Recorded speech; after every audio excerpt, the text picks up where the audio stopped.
Overcoming and winning in life is no accident. Creating individual success is like having a recipe for a great meal. It only works if you know how to use the ingredients. As a best-selling author, entrepreneur, business coach, strategist, and champion, the Lewis Howard Live Show provides you the insider's view on winning. All we do is win, win, win, helping you become the best version of yourself.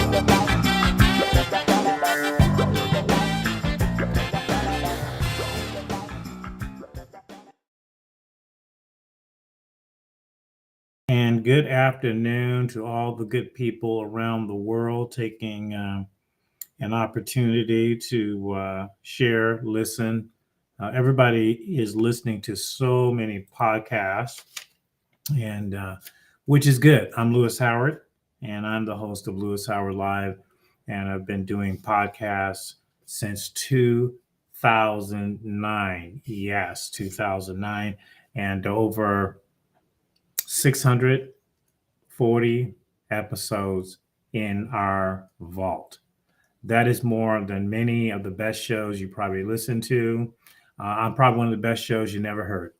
And I enjoy doing this because I have a call to teach and share people principles and messages and testimonies and just the motivation and inspiration to be the best version of yourself, to live that best life, that blessed life, best life. So I'm not really concerned if I get 1 million views. I'm not really concerned if I get 1 million subscribers. I'm concerned that I hit one person somewhere in this planet of 8 billion people that heard something in what we've said over 13 going on 14 years now that has made a difference in their faith, finances, families, and relationships. So that said, it's 2023 and a lot of people setting goals as they always do. I'm one of them. I don't really set goals, but I have 4 or 5 things that I want to accomplish. I want to pick up where I stopped in the previous calendar year. And in my mind, I look at time on a couple of different levels, but for our purposes on today's conversation, we'll talk about the Gregorian calendar level, the day by day, week by week, month by month. And so this is a year typically, as you have already heard, people set goals. They set resolutions. I don't know whoever set the first New Year's resolution. That would be interesting to find out, right? Who set the first New Year's resolution and did they keep it? I was spending some time with my daughter over the weekend, and we were watching a show with one of my favorite comedians. He doesn't make as many movies or shows, but Howard Mandel. He was hosting a thing called Deal or No Deal. Great, game show. I'm not really a game show person, but we were watching it. And they did one segment on the New Year's, and I think it was like 2009, 2010. And you had all these people making New Year's resolutions. When people said they want to text less, talk more. They want to start a family. Some people want to travel. And so as I'm sitting there listening to that, I'm wondering how many of those people actually did that. I can't tell in America if it is more fun to write the resolution than to do the resolution.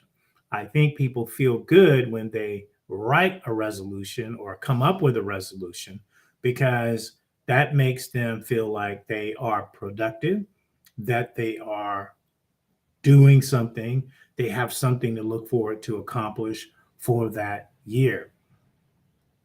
I honestly don't think people put as much time into finishing that year with that. Give you an example. One of the ways that I track my progress is through tasks. So each week I assign myself X numbers of tasks. I assign due dates. I assign a priority. And then I go back at the end of the week and check and see how much of I got done. And what I did, I went over the entire year of those tasks and found out that I had 1,100 tasks and that I had an average number of 23 tasks per week. And let's see, what else did I find out? That I had 70% completion of my tasks.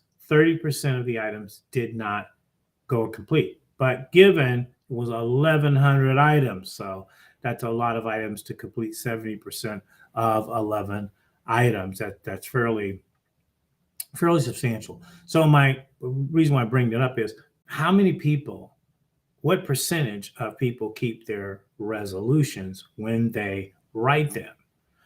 What I have found in my discovery doing my task, if I assign myself too many tasks, my percentage of completion tends to drop. So if I stay within 20 to 23 to 25 tasks, I can get usually 70, sometimes 88% of those done.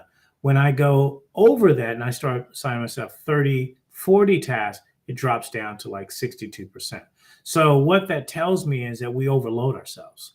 You can overload yourself with too many goals, too many tasks, too many to-dos, and then out of a certain point, you're not getting them all done. Your percentage of completion is dropping, and eventually you just get kind of tired of it and discouraged, and you just drop it off.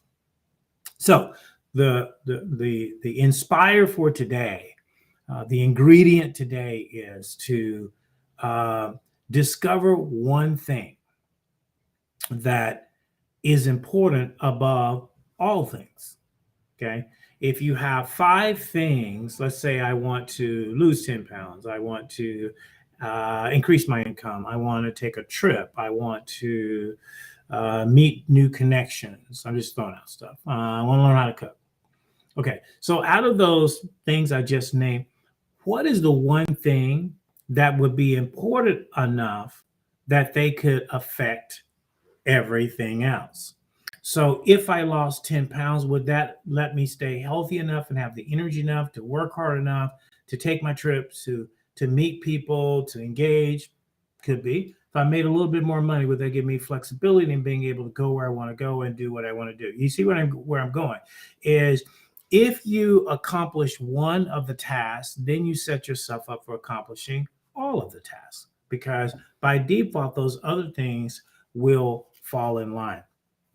But when you assign yourself 10 things and they're all random and they're not really connected, and you're trying to work on each one of those on a daily basis, if that's not your style of work, it's going to be very difficult. Tasks are my style of work. So it's easy for me to put a task down and go, let's go, roll. But for some people, depending on their job and what they do, it's not practical. And so if you don't know, I've mentioned this several times on our podcast over the years, and it would be a great honor to have him on one day. And that is the CEO and chairman of Keller Williams Real Estate International. And he wrote the book called The One Thing.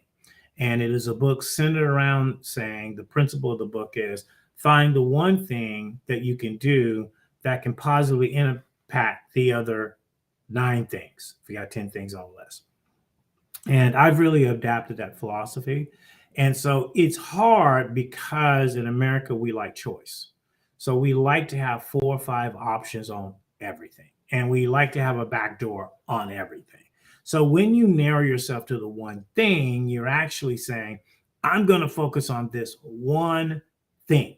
If exercise and fitness is among impacting how much work I do, where I go, what I do, then I'm going to make the health thing the one thing, right? So you only you can do that. I can't do that for you. You have to look at your particular set of circumstance in life and trajectory and make that decision.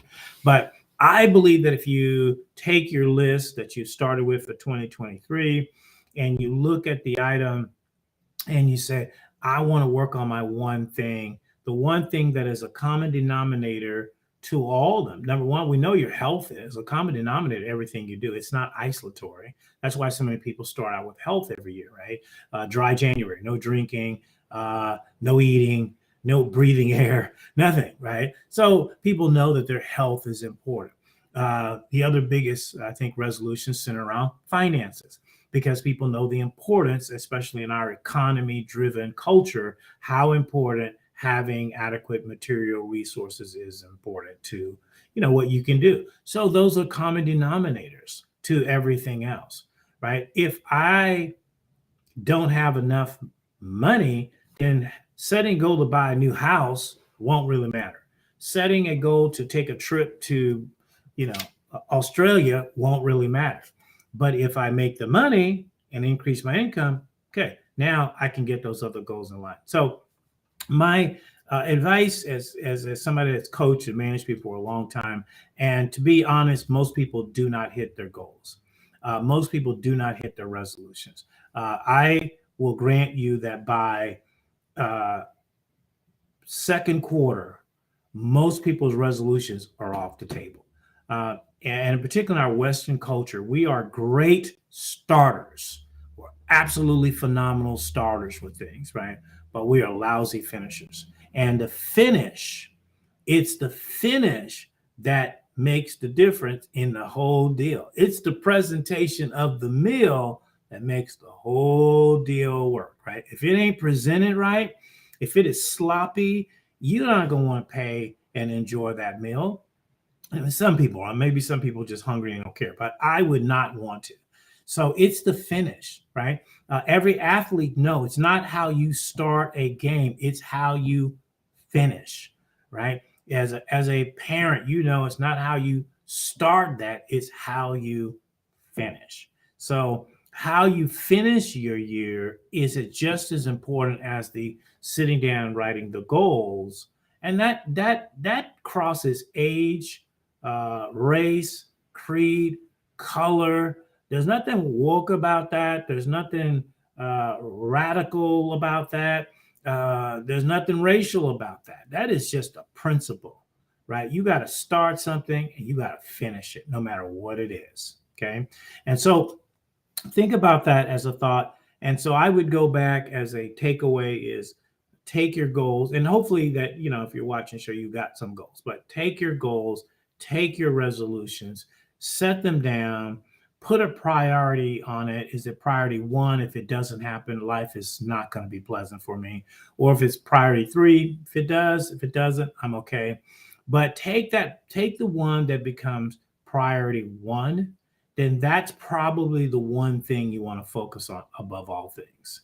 You can always throughout the year, there's nothing wrong that says you can't add a resolution or change or modify the resolution. Just because you write it in January doesn't mean it's a hard fix for the rest of the year. You might have to make some adjustments on it. But if you focus on the one thing, your primary energy, your primary drive will be to get that one thing done. And I assure you what you will see magically happen is those other things become easier to accomplish. And they just kind of, sometimes they'll just even take care of themselves. Right? So, all right. So that's my one thing for you and yours for 2023. I hope you exceed your goals. I hope you go above them. I hope you get the world and everything in it. But if you're not, you know what? You'll have another year. You'll have another time. You'll have another reset. So, hey, this is Lewis Howard. Thank you for joining us. And as I always say, I love to inspire people.